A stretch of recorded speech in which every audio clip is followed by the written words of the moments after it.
జరిగించడం అనేటువంటిది చాలా సంతోషకరమైనటువంటి విషయం. దేవుడు ప్రతి ఒక్కరి జీవితాల్లో చేస్తున్నటువంటి ప్రతి మేలును బట్టి కూడా ప్రతి ఒక్కరం కూడా ఆయనకి కృతజ్ఞత చెల్లింప బద్దులమై ఉన్నాం. కనుక దేవుడు తన పరిశుద్ధ వాక్యము నుంచి అనేకమైనటువంటి విషయాలు మనకి తెలియజేస్తూ ఉన్నాడు.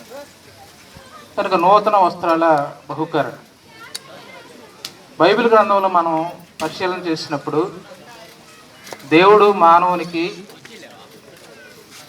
2 వస్త్రాలు అనుగ్రహించాడు.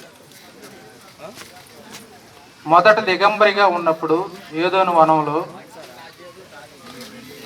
వారు ఎప్పుడైతే ఆజ్ఞ అతిక్రమం అనేటువంటి పాపం చేశారో వారు తమ సిగ్గును దాచుకోవడానికి ఆకులతో కచ్చడంలో కట్టుకొని వారి సిగ్గును దాచుకున్నప్పుడు సంగతి అప్పుడు వారు గ్రహించారు. ఎప్పుడైతే ఆజ్ఞ మీరారో అప్పుడు తర్వాత దేవుడు వచ్చి వారిని పిలిచినప్పుడు మీరు ఎక్కడున్నా ఆదాము నువ్వు ఎక్కడున్నావు అన్నప్పుడు నీ మాట విన్నప్పుడు నేను దిగంబరనై ఉన్నాను అని చెప్పేసి అన్నప్పుడు అని ఎవరు నీకు చెప్పారు? కానీ నేను చెప్పాలి కదా. ఇప్పుడు ఆలోచన ఎవరికి వస్తుంది? తల్లికి వస్తుంది. ఎందుకంటే కన్న తల్లికి అది తెలుసు. కనుక ఎప్పుడు కట్టాలి వస్త్రం అని అంటే కట్టాల్సిన టైం వచ్చినప్పుడు ఆమె కట్టుద్ది. అలాగే ఇక్కడ ఆదాము ఏమంటాడంటే నేను వస్త్రహీనుడిగా ఉన్నాను అంటే ఎవరు నీకు చెప్పారు అని చెప్పినప్పుడు నేను చేయొద్దన్న పని నువ్వు చేసావంటే దానికి కారణం చెప్తాడు. అప్పుడు దేవుడు వారిద్దరిని పిలిచి మీరు ఆకులు కట్టుకోవటం కాదని చెప్పేసి వారి సిగ్గు దాచుకోవడానికి వారికి చర్మపు వస్త్రాలను ఇవ్వడం అనేది జరిగింది. కనుక మొదటి వస్త్రము దేనికి ఇవ్వబడింది అని అంటే దేహాన్ని కప్పుకో. తర్వాత రెండో వస్త్రం ఎప్పుడు ఇవ్వబడింది అని అంటే మొదటి వస్త్రమేమో పాపాన్ని కప్పుకోవడానికి ఇవ్వబడింది. రెండో వస్త్రం ఏమో నీతిని వస్త్రంగా దేవుడు అనుగ్రహించాడు. పాపపు వస్త్రాన్ని తీసివేసి రక్షణ అనుగ్రహించి నీతిగా ఇక నువ్వు బ్రతుకని చెప్పేసి నీతి వస్త్రాన్ని దేవుడు తన ప్రజలకు ఇవ్వడం అనేటువంటిది యేసు ప్రభు ద్వారా జరిగింది. కనుక ఈ 2 వస్త్రాలు ఒకటేమో ఆత్మ సంబంధమైనటువంటి వస్త్రము, అది తర్వాత ఇవ్వబడింది. మొదట ఇవ్వబడినటువంటి వస్త్రమేమో శరీర సంబంధమైనటువంటి వస్త్రం. కనుక ఇప్పుడు మనందరం కూడా శరీర సంబంధమైనటువంటి వస్త్రాలనే కట్టుకొని ఉన్నాం. మనందరికీ వస్త్రాలను ఇచ్చింది ఎవరు? మనందరికీ వస్త్రాలను ఇచ్చింది ఎవరు? ఎవరిచ్చారు? ఎవరో చెప్పట్లా. ఎవరిచ్చారు మనందరికి వస్త్రాలు? దేవుడు ఇచ్చారు. కనుక దేవుడు వస్త్రాలు మానవులకి ఏ విధంగా ఇవ్వాలో అనేటువంటి విధానాలన్నీ కూడా సృష్టిలో ఏర్పాటు చేశాడు. కనుక ఏ కాలానికి ఏది అవసరమో వాటన్నిటిని దేవుడు సృష్టిలో ఏర్పాటు చేసి ఆ కాలాలు సమీపించినప్పుడు వాటిని అనుగ్రహించాడు.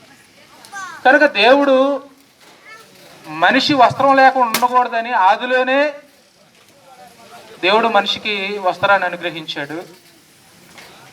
కనుక వస్త్రాన్ని దేవుడు అనుగ్రహించడం ద్వారానే ప్రతి ఒక్కరం కూడా ఇలా రంగురంగుల వస్త్రాలు, పట్టు వస్త్రాలు, సూట్లు రకరకాలుగా మనం ధరించుకొని ఉన్నాం. ఇవన్నీ ఎవరు ఇచ్చారంటే దేవుడు ఇచ్చాడు. మనం కొనుక్కుంటే వచ్చినాయి కాదు, మనం కొనుక్కున్నాము. కానీ దేవుడు సృష్టిలో వాటిని ఏర్పాటు చేశాడు. కనుక దేవుడు అనుగ్రహించిన ప్రతి ఈవిని బట్టి మనుషులు కృతజ్ఞత చెల్లించవలసినటువంటి వారై ఉన్నారు. అందుకని దావీదు ఏమంటాడంటే 103వ కీర్తనలో నా ప్రాణమా యెహోవాను సన్నతించుము, నా అంతరంగమున సమస్తమా ఆయన పరిశుద్ధ నామమును సన్నతించుము, నా ప్రాణం ఆయన చేసిన ఉపకారములు దేనిని మరొక. కనుక ఏంటి ఆయన చేసినటువంటి ఉపకారాలు అని అంటే ఒక మనిషి బ్రతకడానికి ఏమైతే కావాలో వాటన్నిటినీ దేవుడు అనుగ్రహిస్తూ ఉపకారం చేస్తూ ఉన్నాడు. కనుక మనిషి తినడానికి తిండి కావాలి, కట్టుకోవడానికి వస్త్రం కావాలి, నివసించడానికి నివాసం కావాలి, ఇవన్నీ కావాలి. యేసు ప్రభు భూమి మీద ఉన్నప్పుడు ఆయన శిష్యులు ఆయనను వెంబడిస్తున్నటువంటి దినాల్లో వారు చింతిస్తూ ఉన్నారు. వేటి కోసము? ఆహారం కోసం, వస్త్రం కోసం, వీటన్నిటి కోసం చింతిస్తున్నప్పుడు అప్పుడు యేసు ప్రభు ఏమంటాడంటే, ఆయన ఒక ఉదాహరణ చెప్పాడు. ఆకాశ పక్షులను చూడండి, అవి విత్తవు, కోయవు, కొట్లల్లో కూర్చుకొను, అయినా దేవుడు వాటిని పోషించుచున్నాడు, మీరు వాటికంటే శ్రేష్ఠులు కారు.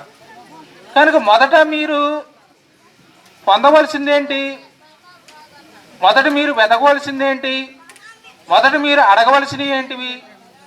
ఆయన నీతిని, రాజ్యమును మొదట వెదకండి అంటే యేసు ప్రభు ఏం చెప్తూ ఉన్నాడనంటే, మీరు అనుగ్రహింపబడినటువంటి వాటి కోసము చింతించవలసినటువంటి అవసరం లేదు. మీకు ఏవైతే అనుగ్రహింపబడలేదో, మీరు ఏవైతే మహిమలో పొందబోతున్నారో వాటి కోసము వెతకండి